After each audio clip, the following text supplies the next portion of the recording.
A particularly interesting scene from episode 4 of Andor was Mon Mothma's uncomfortable conversation with her husband about his arranged dinner party and the guests invited. The political sparks of rebellion and the tension Mon Mothma is under in this scene highlights the sheer danger she faces about her opposition to Emperor Palpatine and his galactic empire. Her arrival at her lavish apartment to find her husband Perrin making final preparations for a dinner she'd forgotten all about was to her horror an unwelcome event. The political undertones and the names mentioned in this scene were most revealing regarding links to Star Wars lore and what happened to the colonist planet of Ghorman 3 years later. Perrin appears perfectly happy to live life under Imperial rule, and even describes the likes of Sly Moore and Ars Denga as fun guests to be seated at the table.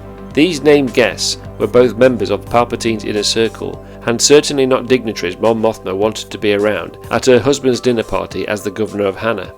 One of these so-called guests was Ars Denga, who was an extremely close confidant to Emperor Palpatine and served on the Imperial ruling council, which functioned as the highest collective level of power in the Empire. He also had been a senior aide and a bureaucrat during the Clone Wars in the office of the Chancellor. Famous for his flamboyant dress sense and unusual facial hair, Denga was a powerful member of Palpatine's government during this period. The other worrying guest mentioned was Sly Moore, who was even more dangerous to sit close to at the dinner. She was a Force-sensitive dark side adept who secretly knew Palpatine's true identity as Darth Sidious. Through her Force abilities, the female Umbran could manipulate the minds of others. Having learned the previous day that these two guests had decided to cut off shipping supplies to the planet Ghorman, which would later lead to their starvation, Mothma painfully mocked how the conversation could cruelly discuss the inflicted decision over dinner.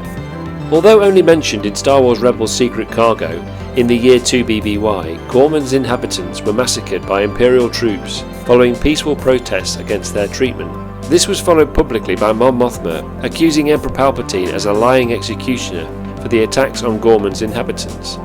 This prompted her to flee for her life into hiding from the Empire, and shortly afterwards assemble the beginnings of the Rebel Alliance. For more Imperial Perspective videos on the Andor series, please give a like and subscribe to this channel. Thank you for watching, and as always, long live the Empire.